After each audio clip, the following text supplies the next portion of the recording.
오늘 우리는 맥주를 맞이하여 하나님께서 우리에게 주신 은혜와 축복을 기억하고 감사 의미를 되새기고자 하는데요. 맥주절은요, 구약 성경에서 구약 시대에 아주 중요한 절기 중에 하나입니다. 바로 첫 수확을 감사드리는 절기인데요. 현대 기독교인들 중에서도 이 맥주되는 의미를 모르고 그야말로 앞서 말했지만 형식적이고 도시한 경향이 너무 많습니다. 오늘 본문에서 우리 신명기 16장 9절 10절의 말씀을 통해서 맥주절에 우리가 살아가야 할 현대인들의 믿음, 과연 어떤 의미가 있는 것인가, 바로 저는 이것을 전하고자 합니다. 우리가 지난주에 감사에 대한 단어를 우리가 배웠습니다. 세상에서 감사는 땡큐라고 했습니다. 고마움을 표시하는 인사라고 했어요. 그렇죠? 우리가 나에게 잘해주거나 잘된 사람한테 우리가 만났을 때 저 멀리 산에 보여요. 그럼 어떻게 합니까? 쫓아가서 인사합니다. 근데 별로 감사하지 않아요. 싹 피해버립니다. 세상 말로 쌩깝니다. 뭐예요? 고맙지 않거나 고마움을 자기가 느끼지 못했거나, 이 뭐라고죠? 은혜. 그 은혜라고 하는 건데, 성경에서 감사의 단어는 바로 이 카리스라고 하는 감사, 여기 은혜가 있어서 은혜를 인정하고 받아들일 때 감사하는 게 진정 감사라는 것입니다. 그렇기 때문에 이 감사라고 하는 말을 제가 지난주에 범사의 감사, 매일매일 살아가는 삶을 통해서 감사를 느낄 때, 이런 일반적인 감사가 특별한 감사 때 감사를 할 수 있게 된다라고 제가 여러분에게 전해드린 것입니다. 그래서 우리 감사는 하나님을 인정한다는 것입니다. 이게 별거다. 있으면 말고, 있으면 하고 없으면 만다. 이게 아니라 내가 어떤 일에서 감사를 한다는 것은 내가 하나님의 은혜를 인정합니다. 받아들입니다. 그렇습니다. 다 하나님의 은혜입니다. 라는 것을 받아들이기 때문인 거예요. 그래서 하나님의 은혜를 안다는 거죠. 하나님의 은혜를 알고 표시하고 실천하는 행위인 겁니다. 따라서 맥주감사는 봄철의 수확이 하나님의 은혜를 인정하여 감사로 표현하는 제물을 드리렸던 것입니다. 바로 곡식단을 드렸던 거죠. 오늘 우리는 6개월 동안에 주신 모든 것들이 하나님의 은혜라는 것을 인정하고 감사를 표하는 예배인 것입니다. 그래서 우리가 첫 번째로 여기에 생각해 볼 것은 맥주절은 어떤 의미가 있는가, 과연 역사적으로 어떤 의미 있는가. 그래서 맥주절의 역사적 의미를 보겠습니다. 자, 이 맥주절은요, 구약성경에서 첫 수확을 드리는 절기라고 했습니다. 그렇다면 봄의 절기죠. 그리고 추수, 그러면 가을의 절기입니다. 자, 이스라엘 백성은요, 첫 수확을 거두고 그 수확을 하나님께 바치며 감사 예배를 드렸어요. 바치면서. 그래서 하나님께서 뭐라고 하냐면, 야, 복을 받은 대로 해라. 복을 받은 대로. 이게 굉장히 중요합니다. 내 힘을 헤아려, 네 주신 것에서 복을 받은 대로 헤아려, 힘을 다하여, 말이라 너 헤아려, 네가 할 수 있는 만큼. 예물을 바치라고 하며 7.7절을 지키라고 합니다. 그래서 이것이 무엇이냐면, 자, 우리가 출애굽을 해서 어디로 나오게 됩니까? 홍해에 도착합니다. 그 홍해에 도착합니까? 모세를 통해서 홍해를 건너게 하십니다. 바로 하나님께서 능력으로 바다를 갈라지게 하죠. 그리고 어떻게 됩니까? 40년 동안 광야에서 살게 됩니다. 그들은 농사짓지 않았습니다. 목 죽어버린 것도 아닙니다. 아무것도 안 했습니다. 하늘에서 만나와 메추라기 내려서 40년을 먹고 살았습니다. 헐벗지 않았습니다. 그리고 어떻게 합니까? 요단강을 건너갑니다. 또 강을 마른 땅으로 건너갑니다. 어떻게 됩니까? 여리고성을 함락하는데 무혈입성입니다. 피 한 방울 흘리지 않습니다. 그리고 승리의 그 발걸음을 가나안 땅으로 정복하여 들어갑니다. 그리고 정복해서 그 땅에 이르러 그해 도착해서 농사를 지어서 첫 곡식을 거두니 하늘에서 내던 만나가 멈췄더라 그랬습니다. 그동안은 계속 만나를 먹었다는 거예요. 농사를 안 지었으니까.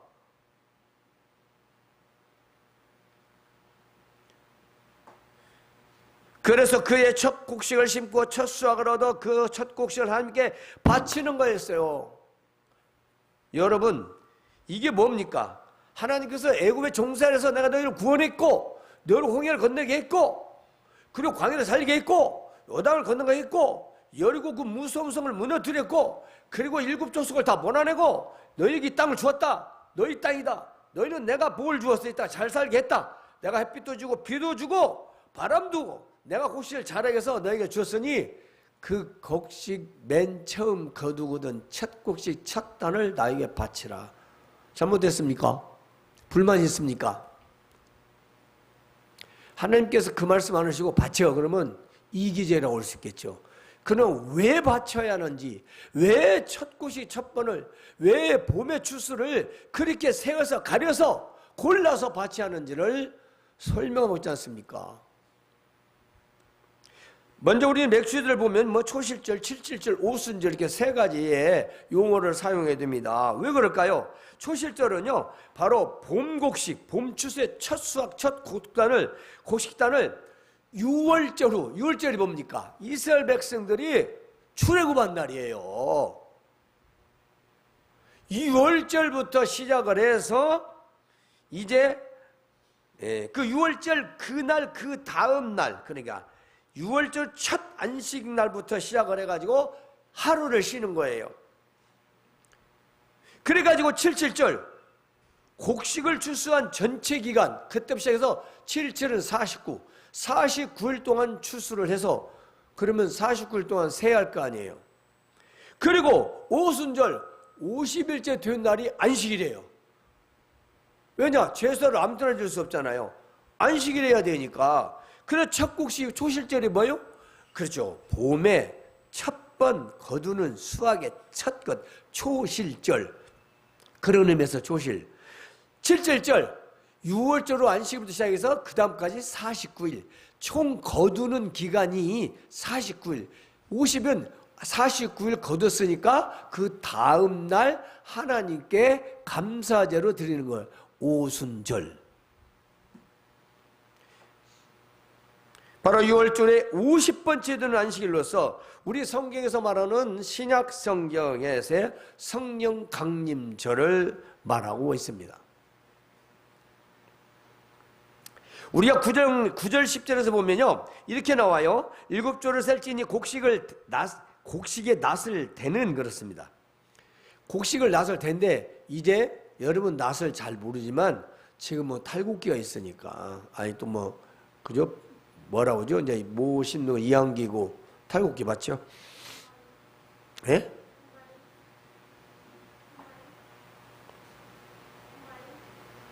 그렇게 해서는 내 귀에 안 들려요. 그래서 지금은 기계로 다 농사를 짓지만은 과거에는 다 재래식이잖아요.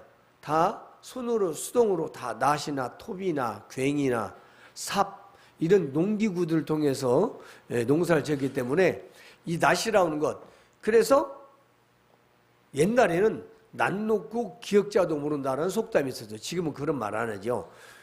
기역자 같이 생긴 농사기구이기 때문에 그래요. 그런데 그것을 잡고 손으로 벤단 말이에요. 이때부터 쉬는 거예요. 그래서 곡식에 낫을 댄다라는 거예요. 지금 추수를 시작하는 첫 스타트를 말합니다. 그래서 7주를 세라는 것입니다. 7절 49. 그리고 여호와께서 복을 주신 대로 힘을 헤아려 자원하려. 누가 하라 마라 하는 거예요. 왜 교회에서 목사님들이 헌금하냐면 안 하니까, 잊어먹으니까. 아, 자원해서 근데 누가 말하고 해서 복을 빌어주지? 예? 아, 복을 빌어주죠. 목사님은 뭐 복을 빌어주잖아, 하나님 앞에서. 그냥 안 하니까 해! 복 빌어줄게. 그거 잘못된 거지만 얼마나 안 하면 복을 갖다 씌워가지고 하라고 했겠어요. 하나님은 복 주신 거에 대해서 감사하라는데 안 하니까 복 주게 해달라니까 이게 참 말이 안 되는 거죠. 얼마나 안 하면 그러겠어요. 예, 물론 그건 옳은 것은 아닙니다. 기복신앙을 만드는 거이고 성경대로 있는 것도 아니에요. 자, 낫을 냈다라는 말은 이처럼 거둔다는 수확한다는 의미고, 이게 또 중요한 게 뭐냐면 세어라는 단어가 있어요. 이게 뭐냐? 계산하다는 거예요. 계산. 뭔 말이냐면 내가 곡식을 언제부터 언제까지 거뒀는지 계산을 하라는 것입니다. 그러니까 49일 동안 분명히 그 안에 49일 동안 다 농사를 지어서 살 동안 추수를 하는 사람도 있을 것이고, 열흘 동안 하는 사람도 있을 것이고, 20일 동안 하는 사람도 있을 것이고, 7일을 했은 사람도 있을 거 아니겠어요? 어떻게 다 49일 동안 하겠어요? 그 기간이 추수 기간이다, 그 말 아니에요. 그럼 오늘 우리가 현대적 의미가 뭐겠어요? 내가 1월부터 6월까지를 돌아보고 세보라는 거 아니겠어요? 세보라는 거잖아요. 계산해 보라는 거잖아요. 따라서 맥주전은 우리가 하나님께서 주신 것의 모든 것에 대해 감사를 드리는 시간입니다. 그렇죠? 우리가 생각할 때 이거다 아니라 전체를 말하는 것이다. 나에게 주신 모든 것에 대한 것을 계산해보고, 그리고 하나님께 감사의 표시를 하는 거다, 그 말씀입니다. 첫 수확을 하나님께 바치는 것은 하나님께서 모든 것의 주인이시라는 겁니다. 그렇습니다. 아까 하나님의 은혜, 카리스에서 감사가 나왔다라고 했어요. 은혜를 모르면 감사를 모른다는 겁니다. 그러니까 억지 감사요. 그냥 할 수 없으니까. 그런 감사는 하나님이 기뻐 받지 않으신다는 겁니다. 그 때문에 우리가 감사를 표현한다는 것은 다 이거 하나님께 왔습니다. 하나님 것입니다. 하나님 주인입니다. 하나님을 인정하는 바로 표시라는 거죠. 바로 우리의 태도입니다. 우리는 그분의 은혜로 살아가고 있음을 고백하는 행위라는 것이죠. 그래서 하나님의 은혜입니다. 내 잘된 거, 우리 집안이 평안한 거, 이거 잘된 모든 것들 정말 하나님의 은혜입니다 라는 고백인 거예요.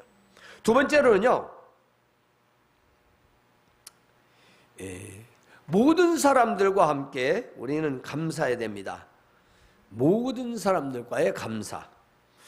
물론 여기서 이제 교회에서는 공동체라 이렇게 할 수 있지만, 모든 공동체, 우리뿐만 아니고 세상 사람들까지 다 포함하니까 모든 사람들에게 감사죠. 신명기 16장 11절 우리가 읽은 말씀 중에서는 우리가 하나님 앞에서 우리 자녀, 노비, 레위인, 객, 고아, 과부와 함께 즐거라고 합니다. 물론 이스라엘 전체가 한 공동체입니다. 그러나 우리는 한 공동체가 아니죠. 교회 공동체 따로 있고 사회 공동체 따로 있고, 또 나름대로의 그런 집단 공동체가 별도 개인적으로 다 있습니다. 이제 당시에 이스라엘은 하나예요. 이스라엘 한 공동체예요. 그래서 그 하나라는 공동체라는 단어가 거기에는 맞지만, 우리나라는 교회 공동체, 소그룹 공동체. 근데 밖에 안 믿는 자들, 그들은 우리 공동체는 아니잖아요. 세상의 모든 사람들과 믿지 않는 자들과도 다 함께하는 감사예요. 맥주절이나 추수감사절도 마찬가지입니다. 따라서 이 모든 사람들과 함께 어디서 기뻐야 되자? 하나님께서 자기 이름을 두시려고 택하신 곳 성전을 말하죠. 바로 내 하나님 여호와 앞에서, 그곳 거기에서도 하나님 앞에서 즐거워하는 것입니다. 이게 뭔 말이냐면 예배를 통해서 기뻐하라는 거예요. 다 마찬가지예요. 교회절기, 부활절도 마찬가지고, 맥주절도 마찬가지고, 추수감사절도 마찬가지고, 성탄절도 마찬가지고. 왜 자기들끼리 기뻐합니까? 하나님 앞에서 기뻐하라는 겁니다. 성도들과 함께. 그게 올바른 거예요. 자기들 축제가 아니에요. 예배는 형식도 드려버리고 가서 자기들끼리 잘 먹고 뛰어놀고 즐겁게 노는 건 하나님이 절대 기뻐하시지 않습니다.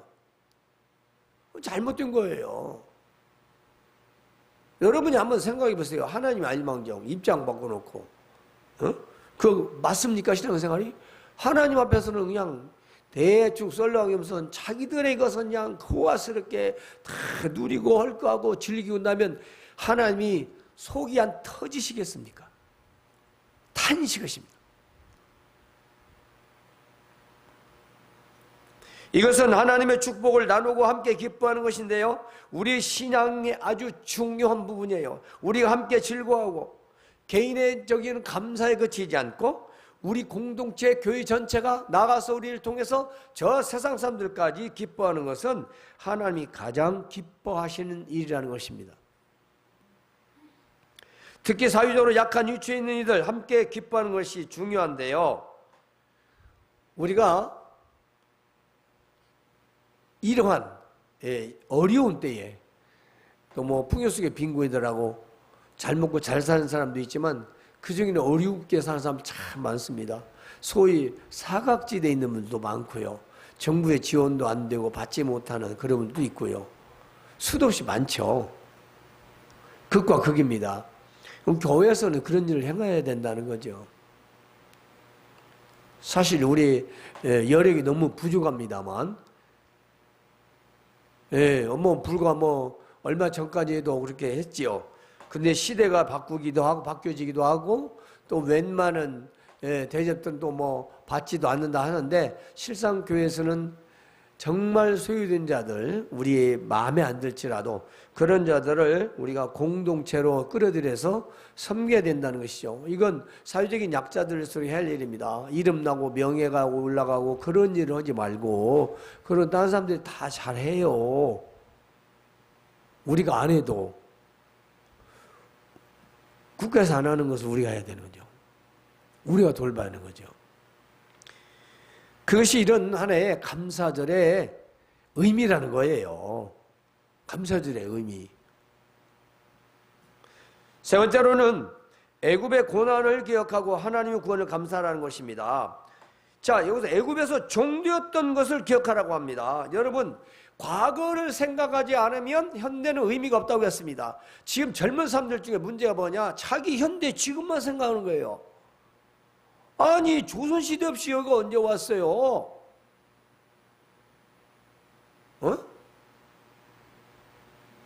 군정시대였고, 우리가 마음에 안 드는 역사적인 그런 정치시대들이 다 있었기에 오늘 내가 여기 있다는 것을 생각해야 된단 말이에요. 근데 지금 그때냐고, 옛날이냐고, 그런 정신 너갱이 나간 소리를 합니까? 그건 말도 안 되는 거예요. 희망이 없는 사람이에요. 그건 믿는 자가 아니에요. 어떤 경우라도 우리는 과거가 있었기 때문에 오늘 우리 있는 거죠. 여러분이 지금 행복하다고 느끼는 가정도 과거 옛날에 있었기 때문에 오늘 있는 거예요. 내가 오늘 이때 지금껏 잘 살아가고 있는 건 바로 부모님들께서 여러분들 위해서 기도했다는 거예요. 여러분들 어렸을 때 키웠을 때, 아기 때부터 태중에서부터 다 여러분들 믿음으로 키우고 자라고 기도하고 눈물을 흘리며 고통을 잘해서 오늘 여러분들의 이런 성장에까지, 그리고 가정을 이루고 여러분이 지금 행복한 가정을 이루고 있는 거예요. 그런데 내 마음대로? 한번 해보세요. 해보세요. 여러분은요, 과거의 고난을 기억해야 됩니다. 그것은 뭐냐면, 첫째는 내가 예수 믿지 않았을 때요, 내가 어려웠을 때, 힘들었을 때, 그때 하나님의 도우심. 이스라엘은 애굽에서의 고난을 생각하는, 근본적인 걸 생각하는 것입니다. 오늘 우리도 마찬가지요. 근본적인 걸 생각해야 돼요. 그 얕게 잠깐 어제 오늘 이것이 아니에요. 우리는 구원의 은혜를 생각해야 된다는 겁니다. 우리는 구원의 은혜예요. 출애굽도 구원의 은혜예요. 잘 먹고 잘 살게 되는 것이 하나님 은혜라는 걸 인정하는 건 바로 이 구원부터 시작하는 거예요. 내가 잘 되고 돈을 많이 벌어서 호의호식하고 100평짜리로 가서 잘 먹고 잘 사는 것이 아니라, 그보다 더 중요한 게 구원. 나는 죄로 말미암아 영원히 죄의 종로로다가 살다 죽고 말 것인데, 그래도 내가 지금까지 살았다는 거. 우리가 여러분 엊그저께 현재 확실히 조사가 나오면 시청 앞에서 자기는 급발진이라고 하고 아니라고 하는 지금 아직 조사 중인 사건을 보면서 다른 걸 보는 게 아니라 계약서를 쓰면서 열심히 주거해서 팀장 돼가지고 좋아가지고 친구 오고 축하해요. 밥 먹고 그 식당에 나오자마자 1초도 안 돼가지고 그냥 그 젊은 나이에 1초도 안 돼가지고 뭔 죄요? 그렇게 물어요. 모른다는 거예요. 죄가 아니라.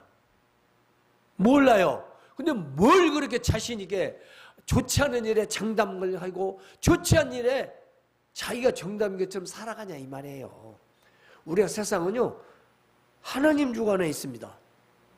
바로 이것도 하나님 인정하라는 거예요. 아니 범사에 감사하는 사람이 하나님 인정하지 않겠어요? 만사에 대해서 하나님을 다 인정하는 거죠. 그런 사람은 심중 그리고 총명, 명철, 지혜 이 모든 다 하나로 해서 그 지혜로 살아가는 거죠. 어리석은 짓을 하지 않는 것입니다. 하나님을 불인정하지 말아시. 하나님을 불인정하면 안 돼요. 이게 뭐냐면은 은근히 보이지 않게 부인하는 거예요. 남도 보기에는 인정하는 것 같은데 할 땐 지 맘대로 하는 거예요. 감사도 하지 않으면서. 이게 뭡니까? 애굽의 고난을 기억하지 않는 거예요. 과거의 나의 모습을. 한국의 젊은 사람들이 과거를 생각지 않는 거예요. 지금이 잘못된다 할지라도 과거를 잊어버리면 안 돼요. 지금을 잘 세우려면 역사를 통해 과거가 잘못된 걸 뜯어 고쳐야지. 바르게. 그리고 교회도 마찬가지예요. 잘못됐다면 바르게 하나님 말씀대로 고쳐야 하는 것이 우리 시대 갈 일입니다. 이제 우리는 우리의 과거의 고난과 하나님의 구원하심을 기억하면서 우리의 현재 삶에서도 하나님의 인도하심과 우리를 구원하심을 찬양해야 합니다. 자, 하나님께 우리를 어떻게 구원하셨는지 우리가 기억할 때 우리는 더욱더 감사하고 우리의 평강의 삶을 살 수 있기 때문이죠. 자, 그렇다면 제가 간간히 현대적 의미를 말했지만 이제는 집중적인 현대적 의미를 전할 테니 잘 듣시기 바랍니다. 우리가 그러면 맥주 감사절이 있어서 그 현대적 의미 첫 번째는 뭐냐? 이것입니다. 하나님께서 주신 모든 것에 감사하라라는 절기예요. 하나님께 주셨다라는 게 전제예요. 하나님께 다 주셨다. 하나님께 안 주셨다. 이 차이가 내 손이 어디로 가냐요. 내 마음이 어디로 가냐. 하나님이 다 주셨습니다. 그러면 내 손이 어디로 가겠어요? 그죠? 하나님을 향하겠죠. 근데 내가 있는데 뭐 이렇게 생각한다면 우린 감사할 수 없어요. 왜냐? 내 것이기 때문에.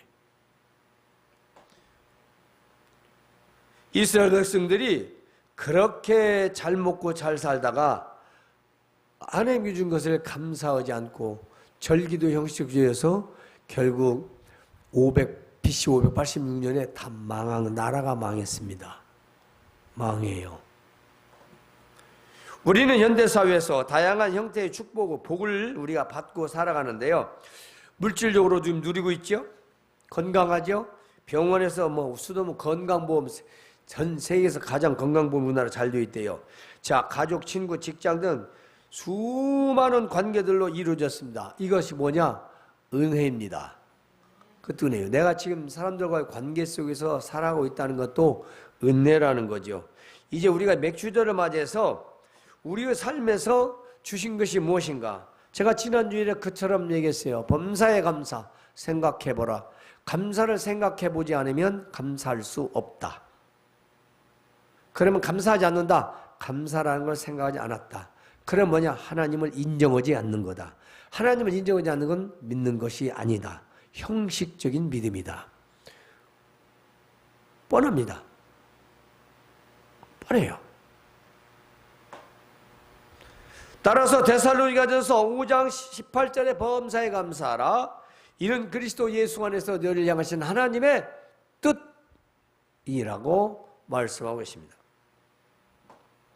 그래서 우리가 첫 번째는 하나님께 주신 모든 것에 감사하라는 것이고, 두 번째로는 모든 사람들과 함께 나누라. 이 맥주절, 이런 절기 주신 것은 교회 축제로 끝나지 말고 모든 사람들과 함께 나누라 그 말이에요. 현대사회는요 개인주의가 아주 팽배하죠. 하지만 우리는 하나님의 축복을 받은 사람들이고 또 공동체와 함께 나눠야 됩니다. 가족끼리도 나눠야 되고 교회 안에서 나눠야 되고 나가서 사회적으로 약자들과 함께 나눠야 되고 불쌍한 사람들과 이런 좋은 날을 함께 나눠야 된다는 것입니다. 즉 하나님의 사랑을 실천하라는 것입니다. 이걸 한마디로 말하면 하나님의 사랑을 실천하는 거예요. 자, 안 믿는 자들이 우리를 왜 이렇게 대접을 잘해줘? 왜 이렇게 오늘 먼 날이야? 잔칫날. 예, 잔칫날입니다. 하나님께 모든 걸 다 주셨는데요. 우리가 이렇게 7월 첫주가 되면 하나님께 감사하며 축제로 드립니다. 그래서 여러분들이 이렇게 정성껏 마련했으니 맛있게 드십시오. 이것이 하나님의 사랑입니다. 라고 하라는 거죠. 왜 이렇게 해주는 거예요? 하나님의 사랑입니다. 하나님 우리 사랑하셔서 우리 은혜 주셔서 이게 잘 월급도 우리가 따박따박 잘 받았고 또 아프지 않고 건강해서 병원에 돈 들어간 것도 없고 사고도 나지 않고 안전하고 집에 가정도 아이도 주고 이렇게 복되게 평안하게 잘 살고 있어서 우리가 하나님에 감사합니다. 저 시골 같으면 봄철 농사가 잘 되어서 소작이 잘 되어서 감사합니다. 다 똑같아요. 무슨 감사든. 이게 사람과 나누면 그 사람들이 뭐라고 하겠어요? 믿는 사람은 다르구나. 지들끼리만 먹는 거 아니고 뭐 우리끼리만 맨날 좋다고 하니 그 사람들이 우리를 인정해 주겠어요? 안 해주죠. 그래서 신철되어야 할 게 있습니다. 바로 사도행전 2장 46절에 보면 날마다 마음을 같이하여 성전에 모이기를 힘쓰고 집에서 떡을 떼며 기쁨과 순전한 마음으로 음식을 먹고 그랬습니다. 물론 이것은 사도시의 초대교회 성도들의 그런 한 해의 예배 형태이기도 했고 또 그 안에서 성찬식도 하고 그렇게 떡을 떼면서 주님의 몸을 기념하는 식이었는데 근데 뭐 참가를 원하는 사람들은 다 누구나 했어요. 지금처럼 뭐 세례 주는 의미가 아니었고 그러나 주님의 몸을 기억하면서 떡을 나누고 또 중요한 거 뭐냐? 그걸로 끝나는 게 아니라 서로 네 것 내 것이 없이 다 내놓고 필요한 자대로 가졌다 썼다. 공동분배를 했다는 겁니다. 필요한 사람에게 똑같이가 아니에요. 그 말을 잘못 들으면 그래서 칼마 레닌 막스가 그걸 이용해서 공산주의를 만들었지만 공동분배가 아닌 거예요. 필요한 사람에게 적절하게 나눠준 거예요. 그거하고 똑같다. 그러니까 싸움 나는 거예요. 똑같으니까. 안 그래요? 똑같이 주니까 싸우지요. 필요한 사람 따는데 누가 뭐라고 했어요? 있는 사람 있는데 없는 사람만 주는데 그러니까 똑같이 주면 어떻게 되겠어요? 안 되죠. 필요한 대로 필요한 만큼 나눠준 것인데 이것도 하나의 예로서 교회에서 일어난 일들이 저 사회에서 널리 전파되어야 된다. 그렇습니다. 마지막 세 번째입니다. 현대 지금이 구원의 은혜를 기억하며 감사하라. 그렇습니다. 구원의 은혜를 기억하며 하나님께 감사해야 되는 것입니다. 하나님께. 자, 하나님께서 주신 모든 것, 모든 사람들과 함께 그리고 하나님께 감사하라는 거죠. 아까는 모든 것에, 모든 내 생활에 있는 모든 것, 그것도 없어요. 일이고 수익이고 가정이고 뭐 사업이고 모든 것, 그 모든 것에 대한 감사. 그런데 함께 나눠야 되고 그리고 하나님께 감사라는 거예요. 그 마지막은 구원의 은혜에 감사합니다. 바로 이 구원의 은혜를 기억하며 하나님께 감사하는 건데요. 우리 삶에서 고난도 있었고 어려움도 있었지만 우리가 6개월을 돌아보면 은혜지요. 하나님께서 언제나 우리를 구원하시고 인도하셨습니다. 그걸 인정하셔야 됩니다. 그러면 감사를 합니다. 과거의 고난을 기억하면서 하나님의 구원하심에 감사하는 것이 중요한 거지요. 시편 40편 2절에 보면 나를 기가 막힐 웅덩이와 수렁에서 끌어올리시고 내 발을 반석 위에 두사 내 걸음을 견고하게 하셨도다. 복음성가에도 나오는 거지요. 우리가 기가 막힌 웅덩이라는 건 하나님의 인생의 고려운 고난, 고통, 죽음에 이르는 이런 힘든 상황이고 영적으로는 구원받지 못한 상태를 말합니다. 우리는 양쪽으로 다 어려운 가운데서 나를 건져주시고 또 구원해 주시고 구출해 주신 그 은혜를 경험하면서 하나님 감사해야 되는데 6개월 동안 여러분의 삶에서 어려움이 있을 때 여러분이 그 어려움들을 잘 견디고 또 하나님 극적인 또 구출을 받았다거나 감사가 있다, 고맙다 이런 걸 생각해야 된다는 거예요. 그래야 감사를 하죠. 고맙지도 않은데 뭔 감사해요? 에? 그럼 하나님 앞에 감사하라 적선을 하는 거예요. 적선은 죄입니다. 하나님은 가난하신 분이 아니에요. 우리가 마음을 다하고 정성을 다해 하나님께 드리는 거지, 이 세상 걸 다, 현금을 다 좀 몇천조 몇천 경을 준다고도 다 하나님께 하면 아무 쓸모가 없는 거예요. 그런데 내 마음을 다해서 정성을 다해서 힘을 다하여 힘을 헤아려 마음을 다해 드리는 것은 하나님 기쁘게 받아주신다는 것입니다. 성도 여러분, 오늘 우리는 본문 말씀을 통해서 맥주될 의미와 그 현대적 의미가 무엇인지를 들었습니다. 여러분들 꼭 기억했으면 좋겠어요. 감사는 은혜다. 하나님 은혜를 인정하는 거다. 바로 거기에서 오는 거다. 거기서부터 출발해서 범사에 감사, 그리고 특별한 이렇게 절기 감사가 이어진다는 거죠. 오늘 맥주 감사주를 맞이해서 우리는 하나님께 주신 것에 감사, 하나님께 주신 모든 것에 감사, 모든 사람과 함께 나누고 또 구원의 은혜를 기억하며 하나님께 감사하는 성숙한 믿음과 삶이 되시기를 주님의 이름으로 축원합니다. 하나님